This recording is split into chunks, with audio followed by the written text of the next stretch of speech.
Subscribe करें और bell दबाएं ताकि कोई खबर रह न जाए।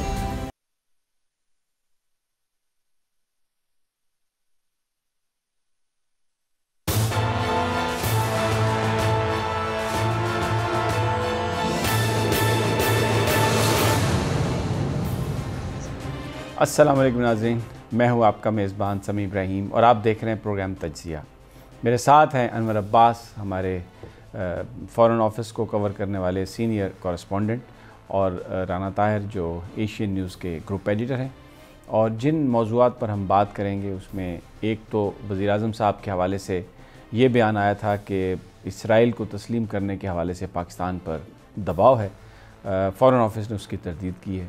ये क्या मामला है, प्राइम मिनिस्टर ने क्या कहा और फ़ॉरेन ऑफिस ने क्या तरदीद की, मामलात क्या हैं, इस पर बात करेंगे। दूसरा, कुछ थोड़ा सा आज झांकेंगे माजी में, और जो कल स्पीच हुई है एम्बेसडर मुनीर अकरम, पाकिस्तान के जो मुस्तकिल मंदूब हैं अक़वाम मुत्तहिदा में, उन्होंने भारत की जो कोशिशें हैं कि सलामती कौंसिल में उसको मुस्तकिल मेंबरशिप मिल जाए, उसके हवाले से इज़हार ख़्याल किया और कहा है कि ये अगर ऐसा हुआ तो ये कैटास्ट्रॉफिक होगा और ऐसा नहीं होना चाहिए। तो बुनियादी तौर पर एक और हमें सामने एक चीज़ आई है जो शायद वजह है पाकिस्तान के अंदर एक बहुत बड़े अपोजिशन के इत्तेहाद की, हुकूमत और पाकिस्तान की जो अस्करी क़यादत है उसके ख़िलाफ़ जो कुछ हो रहा है, शायद ये भी एक उसके साथ इसका हम रिश्ता जोड़ सकते हैं। इसको अगर उसके साथ मिला के देखें तो वो क़ुव्वतें फिर क्यों पाकिस्तान में तब्दीली चाहती हैं, इस्लामाबाद में तब्दीली चाहती हैं, ताकि जिस तरह कुलभूषण जाधव का मुकदमा जब आलमी अदालत इंसाफ में गया और पाकिस्तान ने उस पर एतराज़ नहीं किया, क्योंकि अगर उस वक्त पाकिस्तान एतराज़ कर देता तो फिर वो फोरम इस मामले की समाअत नहीं कर सकता था, लेकिन उस वक्त के वज़ीर-ए-आज़म नवाज़ शरीफ ने ऐसा मुनासिब नहीं समझा और फिर वो सारा मामला हुआ। तो अब अगर इस्लामाबाद में कोई ऐसी हुकूमत हो जो अपोज़ ना करे भारत की मुस्तकिल रुकनीत सलामती कौंसिल में, तो शायद उसका बड़ा भारत को फ़ायदा होगा। तो एक नेचुरली समझ आती है बात कि क्यों फिर वो अपोजिशन के पीछे हो सकते हैं, और जो अपोजिशन के वसाइल हैं उनमें उनकी ऐसी क़ुव्वतों की शमूलियत क्यों नहीं हो सकती।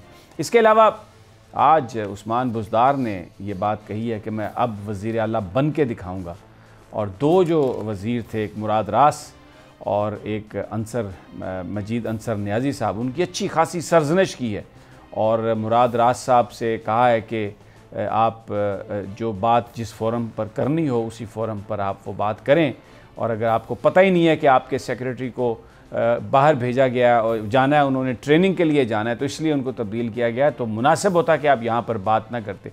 पहला मौका पिछले 2-2.5 साल में कि किसी वज़ीर को शटअप कॉल दी है काबीना मीटिंग के अंदर चीफ मिनिस्टर उस्मान बुज़दार ने, and very rightly he said that, इसलिए कि वज़ीर मौसूफ़ की और भी बहुत सारी कारस्तानी और भी बहुत सारी ख़बरें इस तरह की हैं जो जिस पर बहुत सवालिया निशान है और उन पर बात की जा सकती है। इमरान खान वज़ीर-ए-आज़म पाकिस्तान ने आज एक और बड़ी बात कही। उन्होंने अपोजिशन को मुज़ाकरात की दावत दी, इलेक्शन को शफाफ बनाने के लिए, इलेक्ट्रॉनिक वोटिंग के हवाले से सेनेट के इलेक्शन को खुलेआम वोट देने की बात की, ओपन वोटिंग की बात की, ताकि किसी तरह का भी जो इल्ज़ाम लगता है कि करप्शन हुई, वोट ख़रीदे गए, उससे बिल्कुल निजात मिल जाए, और अपोजिशन को मुज़ाकरात की इस हवाले से दावत दी। बहुत बड़ा ये बेसिकली जो बात कही प्राइम मिनिस्टर ने, ये वही बात है जो मुज़ाकरात की पिछले कई दिनों से बात चल रही है। कुछ हमारे यार दोस्तों ने उसको बहुत मिस इंटरप्रेट किया, और बड़े बड़े उसमें अच्छे जर्नलिस्ट भी हैं, और उन्होंने इसको इस बात से ताबीर किया कि जनाब शायद पाकिस्तान की फ़ौज ये कह रही है कि डायलॉग होना चाहिए मुख्तलिफ़ स्टेक होल्डर्स में, और फिर उसकी ताबीर ये की गई कि जी नवाज़ शरीफ साहब की वापसी, मरीम से डायलॉग, और फिर बीच में मरीम साहबा ने भी कह दिया एक दफ़ा कि जी हम फ़ौज से बात करने के लिए तैयार हैं, PDM के प्लेटफॉर्म से आप इमरान खान की हुकूमत को घर भेजें। तो वो जो डायलॉग की बात हो रही थी वो इस डायलॉग की बात हो रही थी कि अगर आपने पार्लियामेंट को ख़ुद मुख्तारी देनी है तो उसके लिए आप रिफॉर्म्स पर बात करें। अगर सेनेट को फाइनेंशियल आपने देनी है, अथॉरिटी में शरीक करना है, तो इसकी रिफॉर्म पर आप बात करें। जजेस की अपॉइंटमेंट जो है उसका जो तरीक़ाकार है उस पर बहुत सारे पार्लियामेंटेरियन को इतराज़ है, उस पर आप बात करें और उसमें रिफॉर्म्स लेके आएँ। जुडिशल कमीशन का जो रोल है उसको उस अंदाज में लेके चलें कि जिससे मेरिट पर जजेस की तैनातियाँ हों, और फिर स्टेक होल्डर्स के लिए जो हमेशा बात होती रही है, एक फोरम हो नेशनल सिक्योरिटी काउंसिल जैसा, जिसमें हमारे जो दिफाई इदारे हैं, हमारी जो अस्करी कुव्वतें हैं, जो इंटेलिजेंस एजेंसीज़ हैं, वो भी कानूनी और आइनी तौर पर आकर अपना जो भी उनके कंसर्न है, जो भी उनकी तजावीज़ हैं, वो हुकूमत वक्त के सामने रख सकें। तो इस डायलॉग की बात हो रही थी। नवाज शरीफ या मरीम नवाज या शहबाज शरीफ को वापस लाने के लिए, या आसिफ जरदारी के मुकदमे ख़त्म करने के लिए, या मौलाना साहब को और मज़ीद हलवा देने के लिए, ये कोई इस तरह के डायलॉग की बात नहीं थी। ये वो बात थी, यार लोगों ने बड़े बड़े वीलॉग भी कर दिए, यार लोगों ने बड़े बड़े ट्विटर भी चला दिए, पता नहीं जी डायलॉग की बात हो रही है, और हुकूमत जो है अब फ़ौज कह रही है डायलॉग किया जाए, ISI के चीफ कह रहे हैं डायलॉग किया जाए, general army chief general Qamar Javed Bajwa ने ये इंदिया दिया। ऐसा कुछ नहीं था। Dialogue to reform the system, dialogue to improve the system, not to put corruption cases back, not to withdraw the corruption cases, and not to let these corrupt politicians back into the main political stream. तो ये बात थी जो आज वज़ीर आज़म ने बड़ा ज़बरदस्त इनिशिएशन लिया, और उनका जो इनिशिएटिव है उसमें अपोजिशन को चाहिए कि वो उनके साथ मिल बैठे, उनके साथ बात करे। अगर वो पाकिस्तान में इदारों की बेहतरी चाहती हैं, एहतसाब ट्रांसपेरेंट चाहती हैं, और अगर वो जमातें चाहती हैं कि यहाँ पर इलेक्टोरल सिस्टम भी ऐसा हो जिसमें एतराज़ की गुंजाइश ना रहे, तो उनको मुज़ाकरात करना पड़ेंगे। अगर वो मुज़ाकरात नहीं करेंगे तो फिर मामलात जो हैं वो ठीक नहीं होंगे। लेकिन एक्सक्यूज़ मी, लेकिन मौलाना फजलुर रहमान ने आज PDM के इजलास के बाद वज़ीर आज़म की इस ऑफ़र को उन्होंने बिल्कुल मुस्तरद कर दिया, और उन्होंने कहा कि ये नुमाइंदा हुकूमत ही नहीं है, हम इनसे किसी तरह भी मुज़ाकरात नहीं करेंगे। लेकिन एक और झूठ बोला उन्होंने, मुझे लगता है झूठ इसलिए बोला कि उनको बताया ये गया होगा। शब्बर जैदी साहब बड़े ही एक रीज़नेबल और बड़े एक समझदार वो एक्सपर्ट थे, उनको प्राइम मिनिस्टर ऑफ पाकिस्तान ने FBR का चेयरमैन लगाया था। फिर बाद में वो चले गया, ख़बरें आती रहीं कि शायद किसी इख्तलाफ की वजह से। फिर उनके एक लेटर की बात भी आई जो मुख्तलिफ़ अखबारात ने छापा, जिसमें उन्होंने सिस्टम के जो नकाइस थे उनकी निशानदेही की। लेकिन आज जो मौलाना फजलुर रहमान साहब ने कहा कि जी शब्बर जैदी साहब को कोट करके कि जी शब्बर जैदी साहब ने कहा कि मैंने करप्ट जो MNAs थे उनकी एक लिस्ट पेश की, करप्ट लोगों की, बड़े बड़े, तो इमरान खान साहब को, तो इमरान खान साहब ने कहा इनको छोड़ दो इसलिए कि ये तो हमें फ़ंड्स देते हैं। मुझे नहीं पता ये किसने कहा मौलाना साहब को कि वो स्क्रीन पर आकर ये बात करें। बहुत इज़्ज़तदार हैं मौलाना हमारे लिए, सियासतदान भी हैं। झूठ बोला बिल्कुल उन्होंने, इसलिए कि शब्बर जैदी साहब से हमारी प्रोड्यूसर की अभी टेलीफोन पर बात हुई, और उन्होंने कहा कि जो कुछ भी मौलाना ने फरमाया ये बिल्कुल बेबुनियाद है, बिल्कुल लग़्व है। यानी मैं अब क्या अर्ज़ करूं कि मौलाना फजलुर रहमान जैसा शख्स भी झूठ बोलता है स्क्रीन पर आकर इतने लोगों की मौजूदगी में, और शब्बर जैदी का हवाला देता है, और ख़ुद ये अल्लाह के नबी फरमाते हैं कोई बात करने से पहले आप तहकीक कर लें। तो मौलाना फजलुर रहमान साहब कहाँ गई आपकी तहकीक, कहाँ गया आपका वो सारा इस्लामी वो जो आपका हुलिया है, और वो जो आप एक बात करते हैं, कभी आप आयात का हवाला देते हैं, कभी आप हदीस का हवाला देते हैं, बग़ैर तहकीक की आपने। हमारी खुद शब्बर जैदी साहब से बात हुई है, उन्होंने कहा कि झूठ बोल रहे हैं, ये सब गलत बात कर रहे हैं, कोई मैंने लिस्ट इमरान खान को नहीं दी, और कई इमरान खान ने ये नहीं कहा कि आप इसको इनको छोड़ दें। इमरान खान एक he is a person of integrity, ये बात कही है शब्बर जैदी ने, कि वो कहते हैं कि मैं ये हल्फन कहता हूँ बात कि इमरान खान से ज़्यादा ऑनेस्ट आदमी वज़ीर आज़म हाउस में मैंने नहीं देखा। तो मौलाना फजलुर रहमान क्या बात आप कर रहे हैं, बड़ी अजीब व गरीब ये सारी कहानी, और कोई इनका वो नहीं है, झूठ पर ये बिलीव करते हैं। मैं सबसे पहले, क्योंकि अभी तस्करा उनका हो रहा है, गिलगित बल्तिस्तान में हमारे नुमाइंदे नदीम हमारे साथ हैं, मैं ज़रा उनसे मालूम कर लूँ कि ये जो अपोजिशन शोर मचा रही है कि वहाँ पर धांधली हुई, हम नताइज मुस्तरद कर देंगे और ये हुआ और वो हुआ, ज़रा नदीम से पहले एक सेंस ले लें कि वहाँ पर है क्या सब कुछ, क्या वाकई को। नदीम आप बताइए कि धांधली हुई है, कोई आपने कुछ देखा, वहाँ पर सेंटिमेंट क्या है? जी सनी साहब, इस हवाले से थोड़ा सा आपको ये बता दूं कि जब ये पोजीशन जमाते हैं और जो मरकज में जो दीगर जमाते हैं उनकी तरफ से शुरू से एक इतराज़ात सामने आ रहे थे। इलेक्शन अभी हुए भी नहीं थे, इलेक्शन को शायद 2 महीने बच रहे थे। उन्होंने उस वक्त से धांधली का जो वावेला है वो मचाया हुआ था और कह रहे थे कि गिलगित बल्तिस्तान में जो है इलेक्शन में धांधली होगी।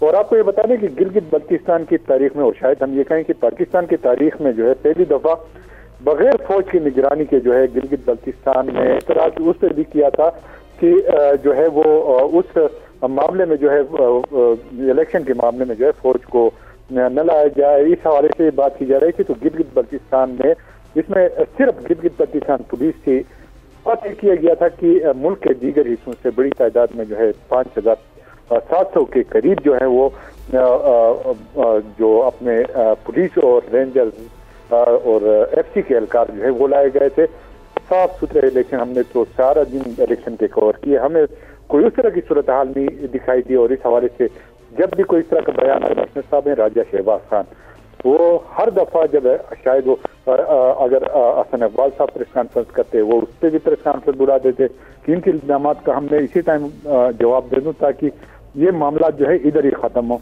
तो अब अगर हम अपने तौर पे देखें, हमने सारा दिन इलेक्शन के कवर किया, एक एक पोलिंग स्टेशन पे गए, हर जगह में देखे बड़े पुरअमन शदीद मौसमी हालात के बावजूद वो गिलगित बल्तिस्तान के 15 तारीख का मौसम जो था, बालाई इलाकों में बर्फबारी का सिलसिला जारी था, मगर वोटर्स का जो जज्बा था, जो जोश था, जो उन यानी वो आ रहे थे जिस जज्बे से। और उसमें एक चीज हमने और देखी शमी साहब की वहाँ पे खवातीन की इन्वॉल्वेशन थी, वो घरों से बाहर निकल आए, उन्होंने वोटिंग का जो अमल था उसमें हिस्सा लिया और जो वोट शाम तक तो ठीक ठाक और पुरअमन तरीके से इख्तिताम पजीर हुए। और हर दफा ये इलेक्शन, जैसे मैंने अर्ज की कि इलेक्शन धांधली का वाक़या मचाया गया था और हर दफा जो है चीफ इलेक्शन कमिश्नर साहब ये कह रहे थे कि अभी कुछ हुआ ही नहीं है, अभी मैंने मुझ पर जो है धांधली के इल्जाम लगाए जा रहे हैं। तो उन्होंने इस हवाले से बड़े दिफा किया। और अब एक गिलगित बल्तिस्तान में एक अजीब सी सूरत हाल बनी है। तमाम शाहराएं जो है वो जगह जगह से बंदे, शाहराए कराकुरम जो है मुतादिद जगहों पे जो है वो मुजाहिरीन ने, मुख्तलिफ जो जमातों के मुजाहिरीन ने उन्होंने ब्लॉक किया हुआ है और इस तमाम इलेक्शन को जो है उन्होंने मुस्तरद किया हुआ है। इनके ये कहा जा रहा है कि गिलगित बल्तिस्तान में जो है मुबैन तौर पर जो है इसमें बड़ी हद तक जो है वो धांधली की गई है। ठीक हो गया नदीम, बहुत शुक्रिया आपका। आपसे हम सेंस लेना चाह रहे थे और आपने बताया कि बिल्कुल कोई धांधली नहीं हुई और आपने कुछ भी नहीं देखा। और बहुत सारे लोगों से जो हमारी बात हुई वो भी यही। अब मैं आपको एक और शॉर्ट सुनवाना चाहता हूँ, एक साउंड बाइट, एक गुफ्तगू जो साबिक वज़ीर आला जिनका ताल्लुक मुस्लिम लीग नून से गिलगित बल्तिस्तान के, वो एहसन इकबाल साहब के साथ बैठकर जो इल्ज़ाम लगा रहे हैं धांधली का, वो अपनी उस जमात के ख़िलाफ़ लगा रहे हैं जो इस वक्त शीरो शकर है इनके साथ, मुस्लिम लीग नून के साथ, और जो बिलावल और मरियम नवाज साहबा की जो सियासी कुर्बत है, जितनी तेज़ी से बढ़ती हुई वो कुर्बत है, हर रोज़ आलमोस्ट टेलीफोन पर उनकी गुफ्तगू हो रही है। ज़रा सुनिए क्या फरमा रहे हैं जनाब हफीजुर रहमान साहब। गिलगित बल्तिस्तान की वोट की जो बेहुरमती की गई है, इसमें हमारी, मैं ज़ाती तौर पर यह समझता हूँ कि एक सिंध के और वफाकी हुकूमत के वसाइल का मुकाबला यहाँ पे भरपूर रहा। सिंध हुकूमत ने करोड़ों रुपया गिलगित बल्तिस्तान में फेंका है, अपना कचरा साफ नहीं कर सके, अपना सिंध ठीक नहीं कर सके। गिलगित बल्तिस्तान में आए थे और यहाँ पे जी हम लैंडस्लाइड विक्ट्री लेके जाएंगे। अब इस वक्त उनकी और हमारी सीटें जो है, चूंकि वो भी पता लग गया कि डील जो है वो हमेशा नुकसान ही देती है। नवाज शरीफ के खिलाफ वादा माफ गवाह बनने का कोई फायदा उनको भी नहीं हुआ। ये गिलगित बल्तिस्तान के साबिक वज़ीर आला हफीजुर रहमान और इनके साथ मुस्लिम लीग नवाज़ के अरस्तू नुमा सियासतदान जनाब डॉक्टर एहसन इकबाल साहब बैठे हुए हैं और वो ये कह रहे हैं कि वफाकी हुकूमत और सिंध हुकूमत ने धांधली की है और पीपल्स पार्टी ने साजिश की है नून लीग के ख़िलाफ़ और वादा माफ गवाह बनी है और उनका अंजाम यही होता है। आप ये अंदाज़ा लगा लें, ये बाकायदा तौर पर मुस्लिम लीग नून की जो मरकज़ी क़यादत है वो मौजूद है वहाँ पर और हफीजुर रहमान साहब ये इल्ज़ाम लगा रहे हैं कि वोट का जो तकद्दुस है, जो नारा है मुस्लिम लीग नून का कि वोट को इज़्ज़त दो, PDM का जो नारा है, उस नारे के हवाले से वो कह रहे हैं कि वोट की जो बेहुरमती की है वो पाकिस्तान पीपल्स पार्टी ने, यानी बिलावल भुट्टो की जमात ने, और एहसन इकबाल साहब साथ बैठे हुए हैं। अब अगर मरियम नवाज साहबा ने ये क्लिप देख लिया तो मुझे लगता है कि कान मुर्गा बना देंगे एहसन इकबाल साहब को, क्योंकि नून लीग के जो पॉलिटिशियन हैं उनमें इतनी सख्त तो नहीं है कि अगर उनसे कहा जाए, नवाज शरीफ साहब कहें या मरियम साहबा कहें कि मुर्गा बन जाए, तो वो आगे से कहें कि नहीं जी हम मुर्गा नहीं बनेंगे, हम तो कबूतर बनेंगे। वो वही बनेंगे जो उनको कहा जाएगा। राणा साहब कुछ इस पर आप बयान फरमाएंगे?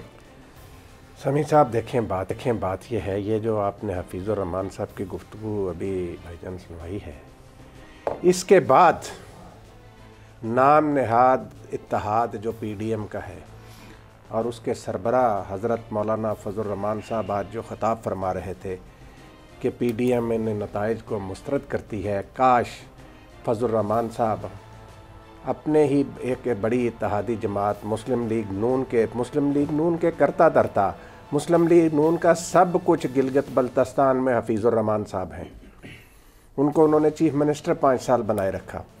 अब हफीज़ुर रहमान ने कहा कि ये जो मौलाना फजल रहमान साहब की इत्तेहादी पीपल्स पार्टी है, इसने सिंध हुकूमत का करोड़ों रुपया वहाँ पे तकसीम किया और इलेक्शन पर असरअंदाज होने की कोशिश की और डील की, नवाज शरीफ के ख़िलाफ़ वादा माफ़ गवाह बने।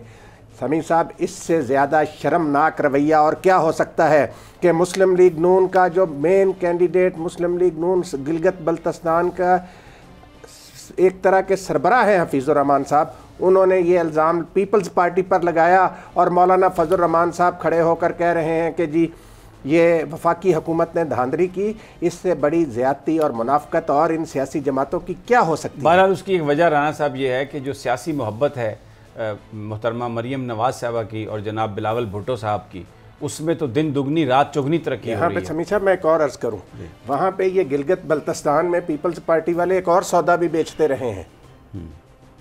वो क्या है जी? वो सौदा ये बेचते रहे हैं कि ये अफवाज पाकिस्तान के बहुत करीब हो गई है पीपल्स पार्टी।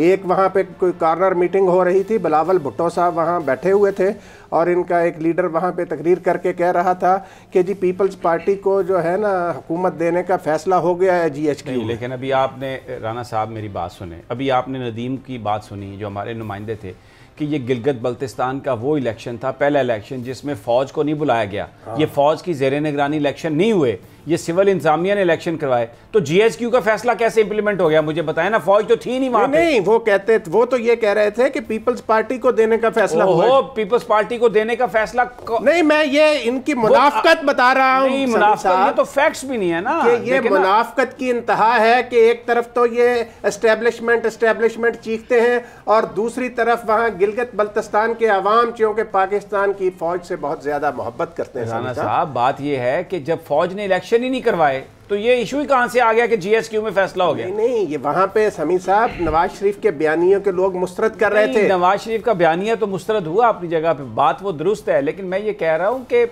GHQ की इन्वॉल्वमेंट, मैं ये बात इसलिए कर रहा हूं कि ये बिल्कुल 100% गलत तो है। कोई ऐसी मीटिंग नहीं हुई और हमें नहीं पता नहीं, मैं ये कह रहा हूं कि भाई कोई पुलिस वहां पर होगी तो वो इस पर इल्ज़ाम लगाया जा सकता है जानबदारी या गैर जानबदारी का, लेकिन जो इदारा मौजूद ही नहीं है, फौज मौजूद ही नहीं है, उन्होंने इलेक्शन करवाए ही नहीं है, पोलिंग स्टेशन के अंदर और बाहर वो मौजूद ही नहीं है, काउंटिंग के वक्त वो मौजूद ही नहीं है, तो फिर फौज तो किसी को इक़्तिदार नहीं दिला सकती, ना इक़्तिदार छीन सकती है।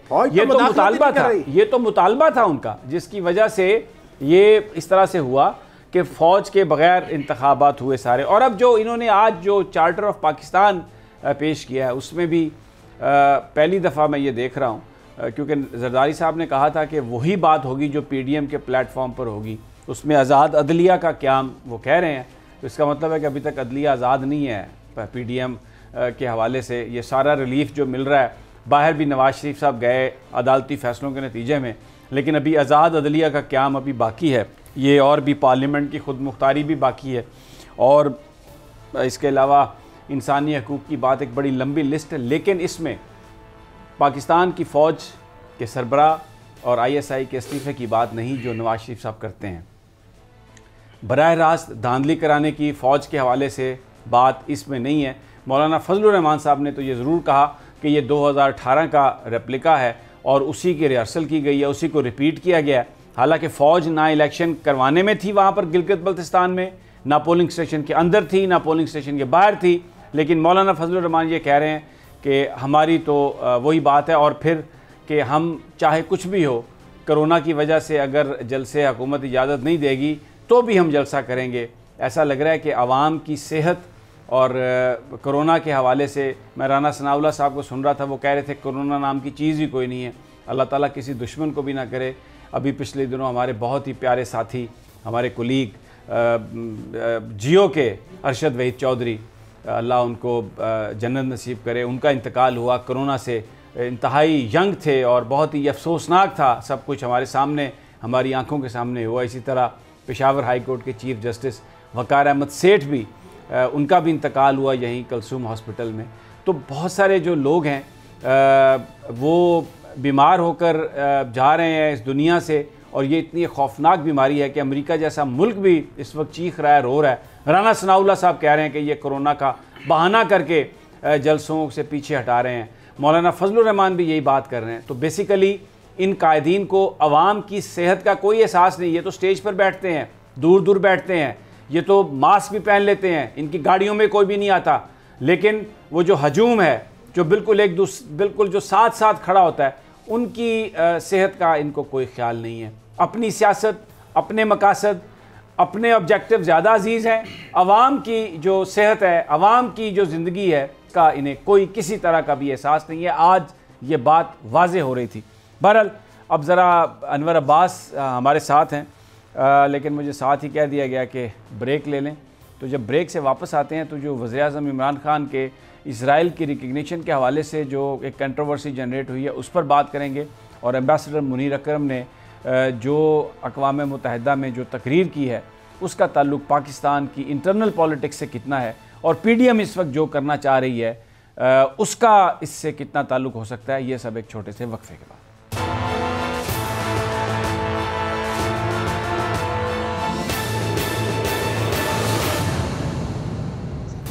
वेलकम बैक नाज़रीन। पाकिस्तान की सियासत पर बात हो रही थी ब्रेक पर जाने से पहले, और मैंने कहा था कि वापस जब आते हैं तो इमरान खान साहब वज़ीर-ए-आज़म पाकिस्तान का जो बयान है इसराइल की रिकग्निशन के हवाले से, उस पर फ़ॉरेन ऑफिस ने उसकी कहा है कि ऐसा कोई प्रेशर नहीं था।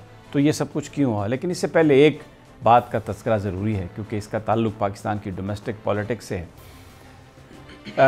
जिस वक्त मरीम साहबा ने बीच में एक ऐलान किया कि जी हम PDM के प्लेटफॉर्म से फ़ौज के साथ बातचीत करने के लिए तैयार हैं, तो उस पर PDM के बहुत सारे जो लीडर हैं वो उन्होंने कुछ मुख्तलिफ़ रद्द-ए-अमल का इज़हार किया। मौलाना फजलुर रहमान ने कहा कि हम पूछेंगे आइंदा इजलास में मरीम बीबी से, और नवाज शरीफ साहब से भी पूछेंगे कि इस बयान की क्या हकीकत है। तो आज PDM का इजलास था, लेकिन क्या करें, ये बीमारी आ जाती है नून लीग के कायदीन को जब भी कोई इस किस्म की बात होती है। अदालत में तारीख में जाना हो, कुछ मनी ट्रेल मांगनी हो, तो ये बीमार पड़ जाते हैं। मरीम नवाज साहबा ने आज ट्वीट किया कि जनाब नवाज शरीफ साहब के गुर्दों में बड़ी शदीद तकलीफ़ है। पहले तो प्लेटलेट काउंट्स ऊपर नीचे होता था, जिसकी बिना पर वो पाकिस्तान से बाहर गए, और फिर हवाखोरी करते हुए नज़र आए लंदन की गलियों में, वहाँ पर बिल्कुल मस्तियाँ करते हुए नज़र आए, घूमते फिरते, एंजॉय द वेदर। और अभी आज जब इस इजलास में जब उनसे ये सवाल होना था कि जी ये दसो भाईजान हुण किस तरह की तुसी गल कर रहे हो कि जी मुज़ाकरात होंगे, तो मरीम नवाज साहबा ने कहा कि बहुत ही शदीद दर्द है अब्बा जी के गुर्दों में, और वो बस बड़ी तकलीफ़ में है, इसलिए मैं उनकी नुमाइंदगी कर रही हूँ। तो आज पटाखा बोल गया नवाज शरीफ साहब का, और क्योंकि उनके पास कोई सवाल नहीं था, कोई जवाब नहीं था, तो इसलिए आज उन्होंने इजलास में ही शिरकत से माजरत कर ली। और पहला ये इजलास है जब से PDM बनी है जहाँ से उन्होंने फ़रार होने में आफियत समझी है, अपना मुंह छुपा लिया, क्योंकि उनके पास कोई जवाब नहीं था, वो बयान नहीं कर सकते थे। इसलिए उन्होंने कहा कि चलो किसी ऐसी जगह पे दर्द का बंदोबस्त करें जिसका कोई टेस्ट भी ना हो सके, जिसका कोई रिज़ल्ट भी ना आ सके। तो उन्होंने कहा गुर्दों में बीमारी हो गई। वो बचपन में जब होते थे ना हम लोग, तो स्कूल में वो जो अहमदियों के हवाले से एक पढ़ते होते थे कि मिर्ज़े ने पहाड़ी पर खड़े होकर कहा मेरे गोडे में दर्द जिगर हो गया। तो ये कोई इस किस्म की उनकी जो किडनी है उसमें कोई इस किस्म की दर्द हुई है कि आज वो इजलास से ही भाग गए अल्हम्दुलिल्लाह। उनको एक और भी तो तकलीफ हुई। वो क्या तकलीफ है कि वो जिस किस्म की हर्जा सराई पाक फ़ौज के सरबराह के ख़िलाफ़ और ISI के सरबराह के ख़िलाफ़ कर रही थी, आज PDM का जो एलामिया बना है उसमें उसको कोई जगह नहीं मिलनी थी, उन्हें पता चल गया था, इसलिए वो नहीं आए। ये जो चार्टर ऑफ पाकिस्तान के जो नुकात आए हैं उसमें भी कोई इसका जिक्र नहीं है। बिल्कुल फ़ौज के हवाले से बिल्कुल खामोशी है, बस ये लिखा हुआ है इस्टेब्लिशमेंट को सियासत से, एजेंसियों को सियासत से पाक करना। बड़ी अच्छी बात है, होनी चाहिए। क्या हम कह सकते हैं इस हवाले से। अनवर अब्बास, मैं आपको वज़ीर-ए-आज़म पाकिस्तान की पहले वो गुफ्तगू सुनाना चाहता हूँ जिसकी तरदीद की है फ़ॉरेन ऑफिस ने। ये हमारा फ़ॉरेन ऑफिस अपने ही वज़ीर-ए-आज़म की तरदीद करने, ये शाह महमूद कुरैशी साहब ने करवाई है या वहाँ पर किसी ओहदेदार ने? ज़रा वो गुफ्तगू सुनवा दें जी इमरान खान साहब की। इसराइल को वज़ीर-ए-आज़म पाकिस्तान खुलकर ये बात कर रहे हैं कि दबाव है, इस्लामी ममालिक का भी दबाव है, खुलकर हम बात नहीं कर सकते कि हमारे उनसे ताल्लुकात हैं। लेकिन फ़ॉरेन ऑफिस ने आज ये कहा कि ये तो मीडिया ने ट्विस्ट किया खबर, पता नहीं कौन से रंग से पेश की है, और जनाब कोई हम पर तो दबाव ही नहीं है। तो अनवर अब्बास, ये जो हमारा फ़ॉरेन ऑफिस है खटमंडू में है, ये कहाँ, या अफ़गानिस्तान में है, इस्लामाबाद में नहीं है, ये इनके ऊपर कोई दबाव नहीं है। वज़ीर-ए-आज़म वो चंद 100 गज़ के फासले पर हैं पीएम सेक्रेटेरिएट में, पीएम हाउस में, वो कह रहे हैं कि हम पर इतना बड़ा शदीद दबाव है। तो ये जो आपने सारी गुफ्तगू सुनी, इसमें कहाँ से ट्विस्ट आ गया मीडिया का कि जिसमें उन्होंने इमरान खान साहब के मुंह में कोई ऐसी बात डाल दी है जो इमरान खान साहब ने नहीं की? बिल्कुल बिल्कुल, वज़ीर-ए-आज़म साहब ने जो बात की है वो ऑन रिकॉर्ड है, और उन्होंने कहा कि हम पे ये दबाव है। ट्रंप इंतज़ामिया के इसराइल के साथ अच्छे तल्लुकात थे, इसराइल का इन्फ्लुएंस था, और ट्रंप इंतज़ामिया में भी ये दबाव रहा है। और उसके अलावा उन्होंने ये भी वाज़ेह तौर पे कहा कि ना सिर्फ गैर मुस्लिम मालिक बल्कि मुस्लिम मालिक की जानिब से भी दबाव है, लेकिन उन्होंने इस चीज़ को अवॉइड किया, नाम लेने से उन्होंने एहतसास बरता।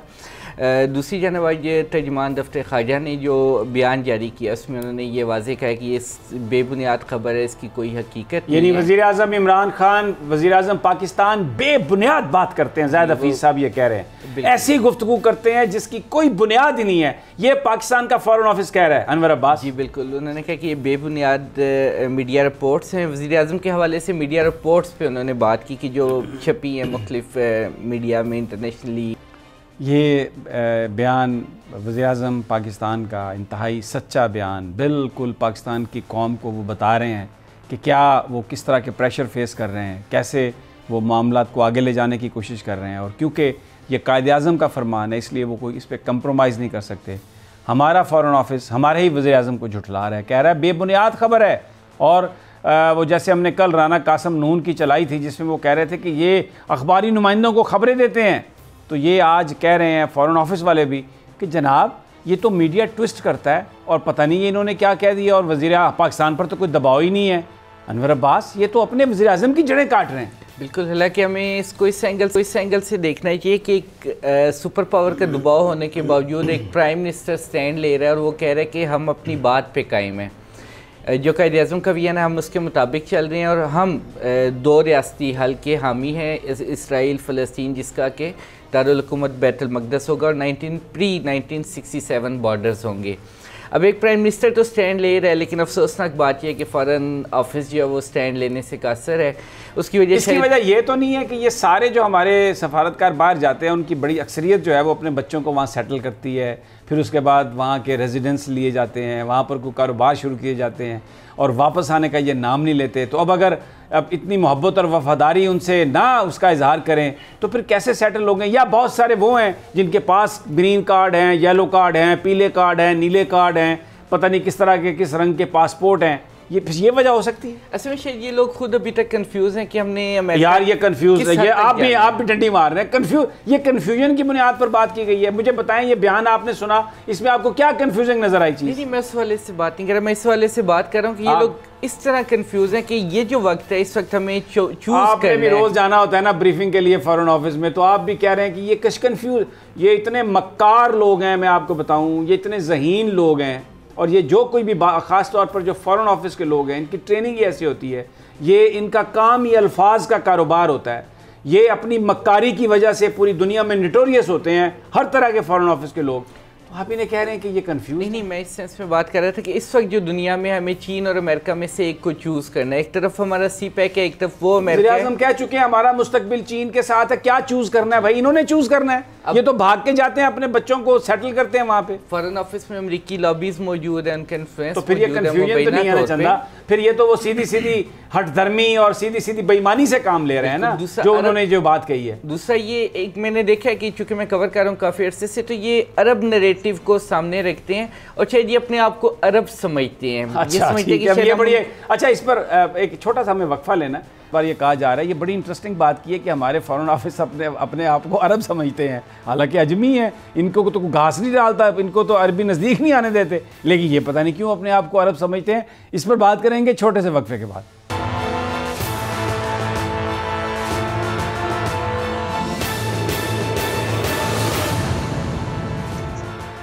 वेलकम बैक नाजरीन। फ़ॉरेन ऑफिस की जो एक नई जो उनकी शक्ल हमारे सामने आई है कि हमारा जो दफ्तर ख़ारजा है ये अपने ही वज़ीर-ए-आज़म के बयान को झुठला रहा है। अगर इसकी तरदीद भी आनी चाहिए थी तो शायद इसको अगर वज़ीर-ए-आज़म हाउस करता, वज़ीर-ए-आज़म सेक्रेटेरिएट करता, उनके को तर्जमान करते तो ये एक ज़्यादा बेहतर होता मामला। लेकिन फ़ॉरेन ऑफिस ने तो वज़ीर-ए-आज़म की धज्जियाँ उड़ा दी हैं। उन्होंने कहा झूठ है, पाकिस्तान के ऊपर कोई दबाव ही नहीं है। दूसरे लफ्ज़ों में वज़ीर-ए-आज़म इमरान खान कौम से झूठ बोल रहे हैं, ये कह रहा है पाकिस्तान का जो हमारी जो वज़ारत ख़ारजा है। और अनवर अब्बास आप कह रहे हैं ये अपने आप को अरब समझते हैं, ये अरब नैरेटिव पर चलते हैं, ये पाकिस्तान के नैरेटिव पर नहीं चलते, वज़ीर-ए-आज़म के नैरेटिव पर नहीं चलते। ये अरबियों का जो नैरेटिव है, क्या वो खजूरें ज़्यादा देते हैं, वीज़े ज़्यादा देते हैं, क्या वजह है, उनका नैरेटिव क्यों चलता है ज़्यादा? शायद वज़ीर ख़ारजा जो है शाह महमूद कुरैशी साहब अपने आप को कबीला कुरैश में से समझते हैं और फ़ॉरेन ऑफिस उसी निस्बत से अपने आप को अरब शायद ज़्यादा समझते हैं। अरबी मफादात का ज़्यादा हमारे यहाँ ख्याल रखा जाता है। अक्सर हम देखते हैं कश्मीर पर प्रेस रिलीज़ आती है, 2 डिग्नेटरीज़ की मुलाकात होती है, कोई अरब डिग्नेटरी होगा तो सारी स्टेटमेंट सिर्फ वज़ीर ख़ारजा की लिखी होती है कि वज़ीर ख़ारजा ने ये कहा, ये कहा, ये कहा, ये कहा। अरब जो डिग्नेटरी होगा उसकी कोई एक लाइन भी आपको नहीं मिलेगी कि उसने भी मुंह से कुछ बोला। लगता तो ऐसे ही कि वो शायद गूंगा बहरा बैठ के सुनता है और आखिर में वज़ारत ख़ारजा शुक्रिया भी अदा कर देती है कि कश्मीर की हमायत में शुक्रिया भी अदा करती है। हालांकि कश्मीर के बारे में डिग्नेटरी ने एक वर्ड भी नहीं कहा होता। कुछ कहा तो प्रेस रिलीज में नजर तो आना चाहिए कि कोई एक लाइन बोली हो, कहीं तो हमें कुछ दिखाई दे। मक्कारी है, देखें ना, तो आप कह रहे थे ये कंफ्यूज है। जी बिल्कुल, मैंने आपसे पहले कहा था ये मक्कार है, कंफ्यूज नहीं है ये। दूसरी जानब अमेरिकन लॉबिंग है, अमेरिका को अभी तक हम उसी तरह अहमियत दे रहे हैं जैसे कि कोल्ड वार ईरा में हम उसको अपना खुदा समझते थे। अभी आज भी वही सूरत हाल है। इनके ज़हन में ये कि शायद अमेरिका आज भी सारे डिसीजन ले सकता है गॉड और हमें उसको चैलेंज नहीं करना चाहिए। हालांकि हमारे पास रशिया और चाइना की सूरत में ऑप्शंस मौजूद हैं। हमारे इस वक्त ताल्लुकात बेहतर हो रहे हैं, चाइना के साथ हमारे स्ट्रेटेजिक नोयत के ताल्लुकात हैं और we have tested China not only for once but कई दफ़ा हम उन्हें आजमा चुके हैं और वो हर दफ़ा हमारे साथ खड़े हुए। रशियंस जो है हमारे करीब आ रहे हैं, रोज़बा 5 चल रही है, मिलिट्री एक्सरसाइजेज हैं।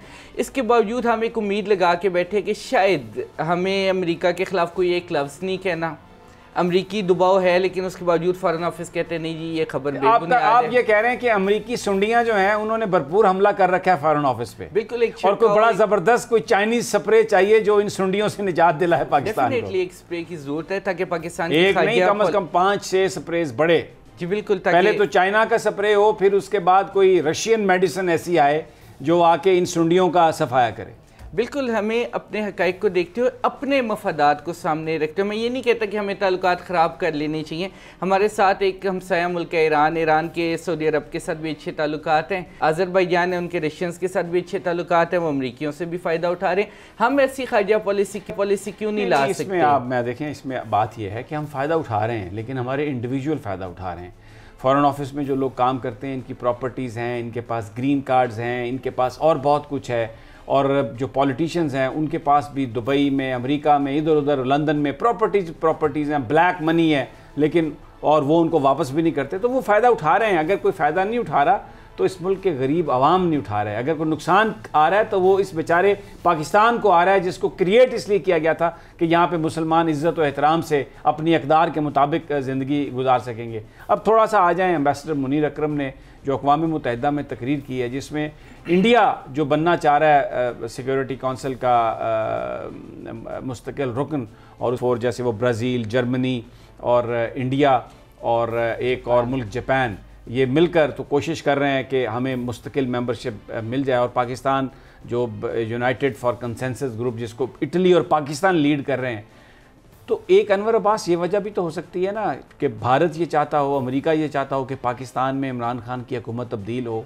पाकिस्तान की फ़ौज और ISI पर कड़ी ज़रब लगाएं ताकि हुकूमत ही ऐसी आ जाए इस्लामाबाद में जो सिक्योरिटी काउंसिल की जो रिफॉर्म्स हो रही हैं, अक़वाम मुत्तहिदा के अंदर जो रिफॉर्म्स का एजेंडा है उसमें पाकिस्तान बिल्कुल बात ही ना करे। और अगर पाकिस्तान बात ना करे कश्मीर की, और जो हिंदुस्तान जो यहाँ पर इस इलाके में जो ज़्यादतियाँ और जुल्म कर रहा है, तो उनका तो रास्ता साफ़ है। तो चाइना और पाकिस्तान मिलकर ये बात रोकने की कोशिश कर रहे हैं और ये इसका बड़ा एक गहरा ताल्लुक नज़र आता है कि फिर ये जो पाकिस्तान में मूवमेंट है, सऊदी सफ़ीर की उनसे मुलाकातें, फिर अमेरिका आना जाना इन लोगों का, और ये बिल्कुल तो एक there is a method to this madness. Do you agree with this? बिल्कुल, डेफिनेटली ये बिल्कुल हालात इसी सूरत हाल के अमाज हैं, और ये क्लियर कट है कि G4 ममालिक के काफ़ी अरसे से कोशिश करें कि 6 परमानेंट रिप्रेजेंटेटिव होने चाहिए। 2 अफ्रीकी ममालिक भारत, जापान, ब्राज़ील, और ये 4 ममालिक जो हैं ये चाह रहे हैं, जर्मनी, ये चाह रहे हैं कि हमें परमानेंट रिप्रेजेंटेशन दी जाए। अगर भारत परमानेंट रिप्रेजेंटेशन हासिल कर लेता है इस्लामिक कौंसिल में तो उसके पास वीटो की पावर होगी, और फिर हमें कश्मीर को भूल जाना पड़ेगा। बिल्कुल। हमारी सर्वाइवल के लिए हमने जो ग्रुप बनाया है यूनाइटेड फॉर कंसेंसस, ये पहले कॉफी ग्रुप था 95 में, फिर बाद में बना सारा। पर ये होना चाहिए। मैं राना साहब, क्योंकि टाइम कम है, मैं आपकी तरफ आता हूँ। तो फिर राना साहब, ये तो वही कहानी है ना कि कुलभूषण जाधव का केस जब इंडिया लेके गया आलमी अदालत इंसाफ में, तो पाकिस्तान ने उसकी मुखालफत ही नहीं की, क्योंकि अगर उस वक्त वज़ीर-ए-आज़म नवाज शरीफ साहब ये कह देते कि हम इस फोरम पे नहीं बात करना चाहते, तो आइन वहाँ का जो कानून है उसके तहत अमेरिका वहाँ पर, इंडिया वहाँ पर नहीं जा सकता था। तो अभी फिर कोशिश इसीलिए हो रही है कि इमरान खान से जान छूट जाए, ताकि जनाब ये यहाँ पर ऐसी हुकूमत बने जो बिल्कुल भारत को हर तरह की चीज़ नवाजे। और ज़रा इस पर ज़रूर कमेंट कर दें कि ये जो फ़ॉरेन ऑफिस है, ये पाकिस्तान का फ़ॉरेन ऑफिस है, ये बर्मा का फ़ॉरेन ऑफिस है? समीर साहब देखें, बात सीधी सी है। आपने बड़ी वजाहत से ये सारा बता दिया कौम को कि ये PDM की जो तहरीक है इसका असल एजेंडा क्या। और ये जो बात आपने अभी एम्बेसडर मुनीर अकरम साहब के हवाले से की है कि भारत किस तरीके से सलामती कौंसिल का मुस्तकिल रुकन बनने के लिए कोशा है, इससे ये बात साफ जाहिर है कि वो पाकिस्तान में अदम इस्तेहकाम पैदा क्यों करना चाहता है।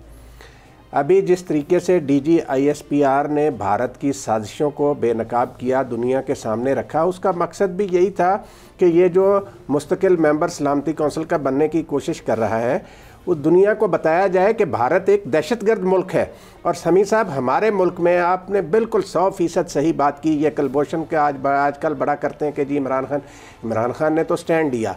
मसला तो ये है, पाकिस्तान के हाथ किसने बांधे थे? वो नवाज शरीफ था जिसने हाथ बांधे और ये कंसेंट दी कि जी ये कुलभूषण का केस जो है वो आलमी अदालत में सुने। अगर उस वक़्त की हुकूमत स्टैंड लेती तो ऐसी सूरत हाल का पाकिस्तान को सामना न करना पड़ता। जज अपॉइंट करना था हमने, पाकिस्तान ने उस जज को भी अपॉइंट नहीं किया, वो भी नहीं अपॉइंट किया। और ये किस कदर जुल्म की बात है समीर साहब कि ये सारी साजिश, ये बलूचिस्तान में दहशतगर्दी, बाकी जगहों पर दहशतगर्दी के वाक़यात, ये सारी साजिश जो है इंडिया की इसी, और ये पाकिस्तान में ये नाम निहाद सियासी इत्तेहाद जो है, इसके लीडर जो हैं उनके ताने बाने भी तो इंडिया से मिलते हैं ना। कोई ढकी छुपी बात तो नहीं, ये तो नंगे होकर समीर साहब इंडिया के साथ खड़े हैं नवाज शरीफ साहब। बहरहाल बहुत शुक्रिया आपका राना ताहिर साहब, और अनवर अब्बास आपका भी बहुत शुक्रिया। अजीब एक कन्फ्यूजन और क्यास हम लोगों के लिए है, लेकिन ये जो क्रिएट कर रहे हैं ये बड़े मक्कार लोग हैं और बड़े संजीदा और ज़हीन लोग हैं। आप ये देखें PDM के लोगों की प्रेस कॉन्फ्रेंस आज कैसे मक्कारी से गुर्दों में दर्द करवा लिया। नवाज शरीफ साहब ने आए ही नहीं। फिर उसके बाद मौलाना फजलुर रहमान शब्बर जैदी साहब का हवाला दे के एक बात कर रहे हैं। मैं बतौर ख़ास इसलिए जिक्र कर रहा हूँ कि उनको बड़ी तकलीफ़ हुई इस बात से। जब हमने उनसे टेलीफोन पर यह बात की, वो बहुत दुखी थे। उन्होंने कहा मेरा नाम इस्तेमाल कर रहे हैं और जो कैसी बातें कर रहे हैं। Imran Khan is a person of integrity, और मैं ये बता रहा हूँ आपको कि पाकिस्तान के वज़ीर-ए-आज़म हाउस में जितना ईमानदार शख्स इमरान खान है उतना और कोई शख्स कभी नहीं आया। तो और मौलाना माशाल्लाह उनका चेहरा देखें और कैसा नूर है उनके चेहरे पे, और क्या वो गुफ्तगू फरमा रहे हैं, किस तरह की वो बात करते हैं। फिर कोई बात कर लें तो उनके चेले चमाटे जो है वो फ़ोन करके कहते हैं कि जनाब ये आपने मौलाना साहब के बारे में क्या बात कह दी। तो बात यह है कि सच बोलें, कन्फ्यूजन ना फैलाएं। आप तो कन्फ्यूज़ नहीं है, लोगों को कंफ्यूज करते हैं। और फिर बंदे कितने थे भाई? और बंदे भी कोई नहीं थे। और फिर दूसरा, अब क्योंकि वक्त खत्म हो गया, पाकिस्तान के फॉरेन ऑफिस को होश के नाखून लेने चाहिए। प्राइम मिनिस्टर की ये बाबू जो हैं ये अपने वज़ीर-ए-आज़म की तरदीद ना करें। और वज़ीर-ए-आज़म साहब आपके पास बल्ला है, ज़रा बल्ला घुमाए ना और दागे इनकी पुश्त पे, ताकि इनको पता चले कि अपने ही वज़ीर-ए-आज़म के बयान की तरदीद करने की सज़ा क्या है। इजाज़त दीजिए, कल फिर इंशाल्लाह मुलाकात होगी। अल्लाह निगहबान।